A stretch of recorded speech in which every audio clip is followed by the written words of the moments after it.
നിങ്ങളുടെ favourite shows ഇനി ഒരിക്കലും മിസ്സാവില്ല. ഇപ്പോൾ C5 കാണും നിങ്ങളുടെ ഫേവറേറ്റ് ഷോസ് തികച്ചും സൗജന്യമായി.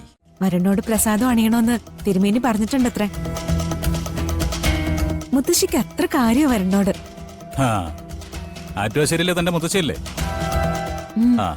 അവരുടെ തലയിൽ എന്തെങ്കിലും ഒരു നല്ല കാര്യം തോന്നുന്നു ഞാൻ ഒരിക്കലും വിശ്വസിക്കുന്നില്ല. ഏട്ടന്റെ കാര്യങ്ങൾക്ക് വേണ്ടി പ്രാർത്ഥിക്കുമ്പോ ഏട്ടനിപ്പൊ ശരിക്കും എന്റെ കൂടപ്പറപ്പാ. നന്നായി. നമ്മുടെ കാര്യങ്ങൾക്ക് വേണ്ടി ഭഗവാനെ വിളിക്കുമ്പോഴല്ല, മറ്റുള്ളവർക്ക് അനുഗ്രഹം കൊടുക്കാനായിട്ട് പ്രാർത്ഥിക്കുമ്പോഴാണ് ഒരാൾ യഥാർത്ഥ ഭക്തനാവുന്നത്. എന്നാ ഞാൻ പൊയ്ക്കോട്ടെ അച്ഛാ. പോയിട്ട് വാ. മനസ്സിലൊരു ചെറിയ വിഷമം തട്ടിയാ പോലും അച്ഛനെ വിളിക്കണം കേട്ടോ.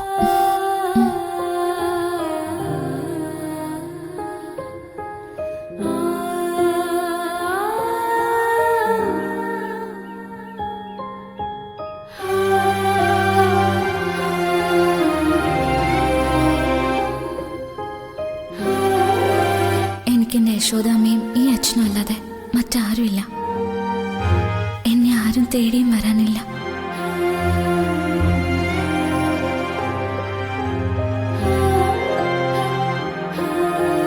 തേടി വന്നാലും ഞാൻ പോവുകയില്ല.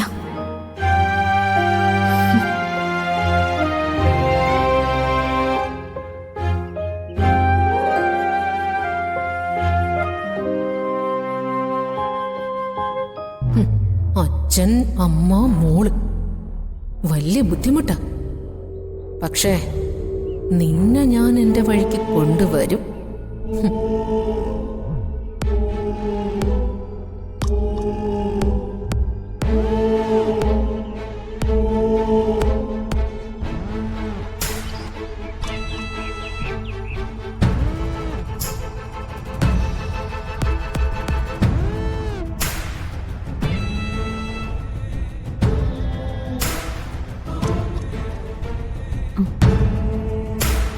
ഒരു സാധാരണ മന്ത്രവാദിയുടെ അടുത്തൊന്നും മുത്തശ്ശി പോവില്ല. പറഞ്ഞതുപോലെ തന്നെ ഫലിക്കും. പക്ഷേ ഇതെങ്ങനെ വരുണന്റെ നെറ്റിയിൽ ഇട്ടുകൊടുക്കും?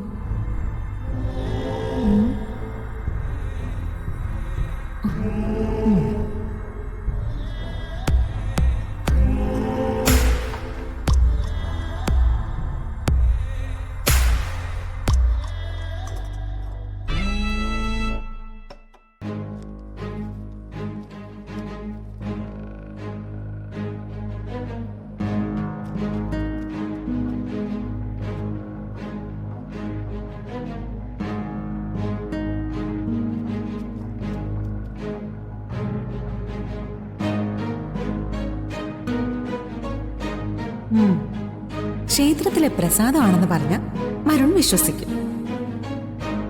ഇനിയിപ്പോ വരുൺ വന്നാ മതി.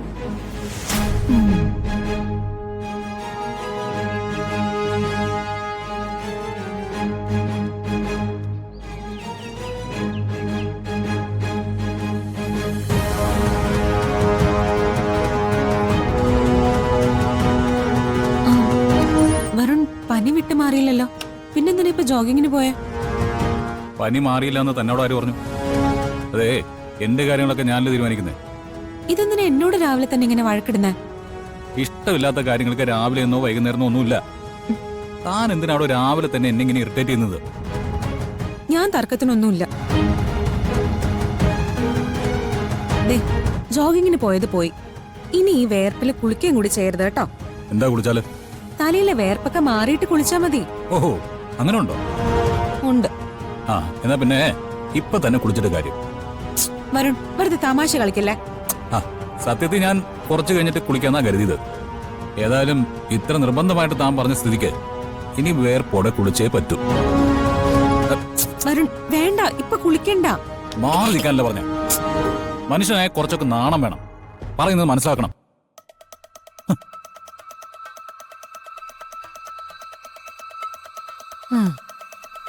എന്നാ വേഗം കുളിച്ചിട്ടാ. എനിക്ക് ഈ സിന്ദൂരം ചാർത്തി തരാനാണെന്ന് പറഞ്ഞാ കേക്കില്ലല്ലോ. അപ്പൊ പിന്നെ എതിര് പറഞ്ഞ് ജയിക്കുന്നതാ നല്ലത്. പൊന്നുമോൻ വേഗമായി കുളിച്ചിട്ടാ.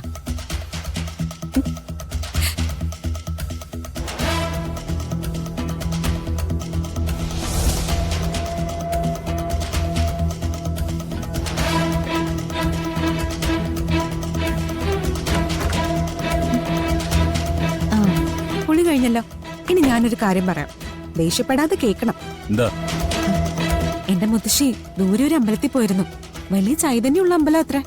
മുത്തശ്ശി അവിടെ വരുണിന് വേണ്ടി വഴിപാട് കഴിപ്പിച്ചു. വരുണിനോട് പ്രസാദം അണിയണോന്ന് തിരുമേനി പറഞ്ഞിട്ടുണ്ടത്രേ. മുത്തശ്ശിക്ക് അത്ര കാര്യോ വരുണിനോട്. ആറ്റുവാശ്ശേരിയിലെ തന്റെ മുത്തശ്ശിയല്ലേ? ആ, അവരുടെ തലയിൽ എന്നെങ്കിലും ഒരു നല്ല കാര്യം തോന്നുന്നു ഞാൻ ഒരിക്കലും വിശ്വസിക്കുന്നില്ല. വരുൺ, എടോ, ഒരു പഞ്ചായത്തിലേക്കുള്ള കുരുട്ടുബുദ്ധി മുഴുവൻ ഒരൊറ്റ തലയിലേക്ക് കൊണ്ടുവച്ചാലേ ആറ്റുവാശ്ശേരിയിലെ തന്റെ മുത്തശ്ശിയാവും. എന്തിനാ വരുൺ വയസ്സായവരെ എങ്ങനെയൊക്കെ പറയുന്നേ? അതെ, വർഷങ്ങളുടെ പഴക്കമുണ്ടെങ്കിലും ഈ പൊട്ടാസ്യം സൈനൈഡ് വിഷം തന്നെയല്ലേ? വരുൺ പ്ലീസ്, പ്രായമായവർക്ക് ചില നിർബന്ധ ബുദ്ധികളൊക്കെ കാണും. ഇവിടുത്തെ മുത്തശ്ശിക്കില്ലേ, അച്ഛനില്ലേ, അവരോടൊക്കെ വരുൺ ഇതുപോലെ ദേഷ്യം തോന്നാറുണ്ടോ? ശരി, മുത്തശ്ശി എന്റെ നന്മയ്ക്ക് വേണ്ടി അമ്പലത്തിൽ പോയി പ്രാർത്ഥിച്ചു, ഞാനത് അംഗീകരിച്ചു, പ്രശ്നം തീർന്നല്ലോ. അതല്ല, വരുൺ ഈ കുങ്കുമം തൊടണം. ഏയ്, കുങ്കുമം തൊടുന്നതും തൊടാതിരിക്കുന്നതൊക്കെ എന്റെ ഇഷ്ടമാണ്. തൽക്കാലം ഞാനത് തൊടാൻ ഉദ്ദേശിക്കുന്നില്ല. പ്ലീസ് വരുൺ, എനിക്ക് വേണ്ടിയെങ്കിലും. തനിക്ക് വേണ്ടിയാണെങ്കിൽ എന്താ പ്രത്യേകത? ഇവിടെ ഞാനും താനും തമ്മിൽ പ്രത്യേകിച്ച് ബന്ധമൊന്നുമില്ലാന്ന് ആവർത്തിച്ച് എന്നെ കൊണ്ടിങ്ങനെ പറയിപ്പിക്കണോ?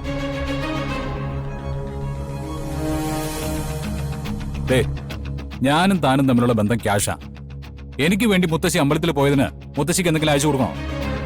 അതോ മുത്തശ്ശിയെ പറഞ്ഞയച്ചതിന് തനിക്ക് എന്തെങ്കിലും വേണോ? എങ്കിൽ അത് ഞാൻ സെറ്റിൽ ചെയ്യാം. ഞാൻ അടുക്കാൻ തുടങ്ങുമ്പോഴൊക്കെ വരുൺ കൂടുതൽ അകലുക. അതേ, തന്റെ തോന്നല. ഞാൻ എന്നും തന്നോട് ഒരേ സ്റ്റാൻഡില്ല. പണം കിട്ടിയപ്പോ താൻ ഒളിച്ചോടി പോകാൻ തീരുമാനിച്ചു.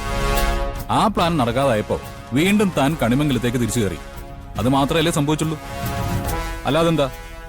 ദേവനാരായണൻ തിരുമേനിയുടെ മകൾ പ്രിയങ്കയ്ക്ക് മനസ്സിൽ പെട്ടെന്ന് ഐശ്വര്യം കയറിപ്പോയോ? പറ.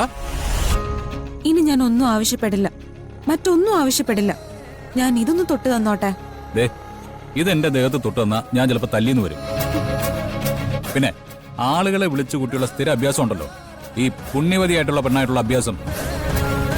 ഇനി ഒരിക്കൽ അത് കാണേണ്ടി വന്നാ എന്റെ നിയന്ത്രണം വിടും. കൊണ്ടുപോകുന്നുണ്ടോ? എനിക്കൊന്ന് ഡ്രസ് ചെയ്യണം. ഒന്ന് പുറത്തു പോവോ? ഇവിടെ ഒന്ന് പുറത്തു പോകാനാ പറഞ്ഞത്. ഓ, മോള് ചെയ്യുന്നത് സഹിക്കാൻ പറ്റുന്നില്ല, പിന്നെയാണ് അമ്മൂമ്മയുടെ വക. എല്ലാവരും എനിക്ക് നന്നായിട്ട് അറിയാം. ഒന്നിറങ്ങി പോടോ, പോവാൻ.